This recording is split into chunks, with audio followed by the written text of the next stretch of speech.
Hello everyone, my name is Dr. Ibrahim Abdurrahman. I'm a consultant laparoscopic gynecology surgeon at King's College Hospital in Dubai. I'm just going to give you a little talk about endometriosis, which is quite a difficult condition. In this video you'll get an overview of what endometriosis is and some of the principles of the disease and the treatment.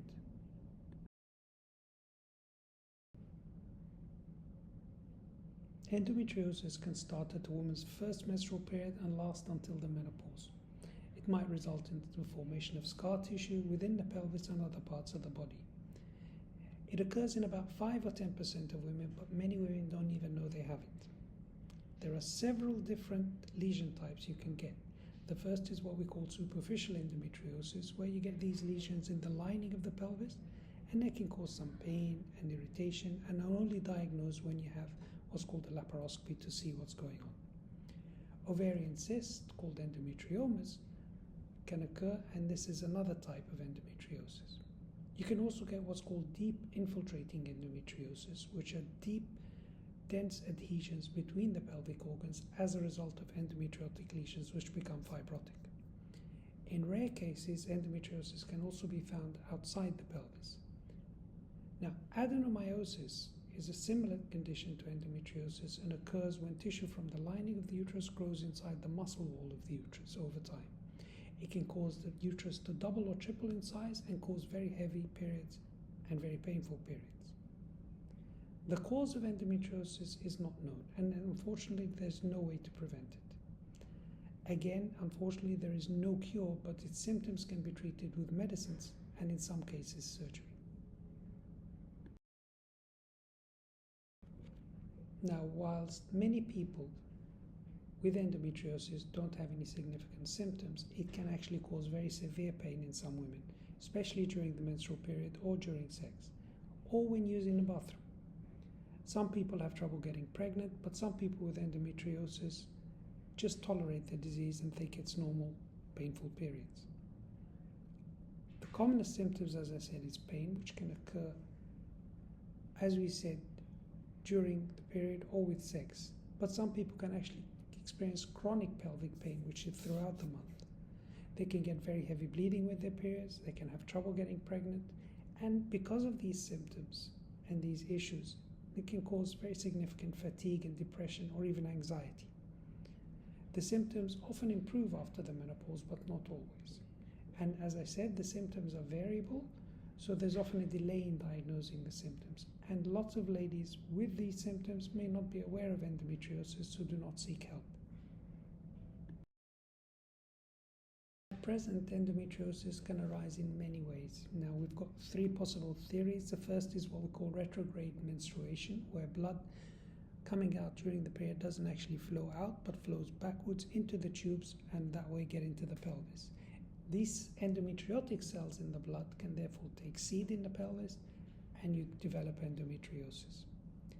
The next possibility is something we call cellular metaplasia, and that's when the cells change from one type to another. The cells outside the uterus can therefore change into endometrial-like cells and start to grow.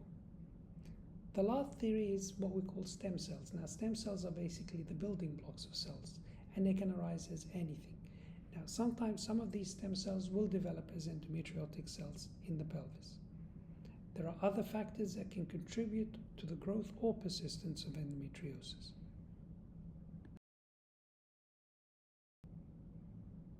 There are several screening tools and tests that have been proposed, but none are currently reliable enough to accurately identify or predict which people are going to get endometriosis. And as I said, symptoms can often suggest other conditions, which results in a delay in the diagnosis. Women are often given a contraceptive pill or something else and told that this will improve with time. Ovarian endometriotic cysts and adhesions or deep endometriosis often require specialized testing such as an ultrasound or an MRI to see them clearly. Seeing endometriosis at surgery as well as assessment of biopsies can be useful in confirming the diagnosis, particularly for the most common lesions. Now, this doesn't mean you can't start medical treatment if you and your doctor suspect that you've got endometriosis.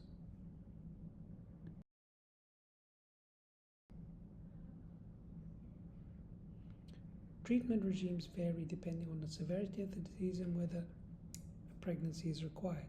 You can have simple drugs like what we call non-steroidal anti-inflammatory agents that treat pain. Hormonal medications can be used to treat the pain and sometimes suppress the disease, and they can be pills, intrauterine devices, vaginal rings or implants, injections, or even patches. But in most of these cases, all these medicines will not be suitable for someone who's trying to get pregnant. Surgery is sometimes used to remove endometriotic lesions and adhesions, and the treatments, as I said, are based on the individual preferences and how effective they are. Raising awareness can also help people diagnose endometriosis early. If you're diagnosed early, then early treatment can slow or halt the natural progression of endometriosis and reduce the long-term symptoms. Some treatments, as I said, are associated with side effects, and sometimes the endometriosis can reappear after the treatment. So to sum up, the choice of treatment depends on the effectiveness in the individuals, the side effects, the long-term safety, and the costs. Most current hormonal management is not suitable for persons suffering from endometriosis who want to get pregnant, since they can affect ovulation.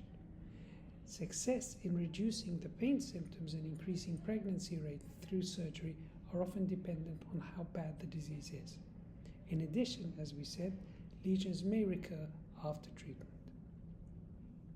Treatment options for infertility because of endometriosis include laparoscopic removal, ovarian stimulation with intrauterine insemination, or in vitro fertilization, but the success rate varies. Patient support groups are a great source of emotional support and advice, and I would encourage you to contact them as well.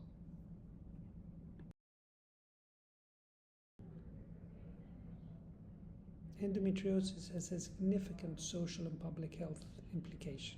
It can decrease the quality of life because of the severe pain, can cause depression and anxiety, as well as obviously infertility. Some people with endometriosis experience severe pain that prevents them from going to work or school, so that has significant cost implications for society as well as the individual. Painful sex because of endometriosis can lead to relationship problems for women and their partners. Treating endometriosis will help towards addressing these issues. Now, at present, there's no way to prevent endometriosis, but we encourage enhanced awareness so people can be diagnosed early and treated early to halt the progress of the disease.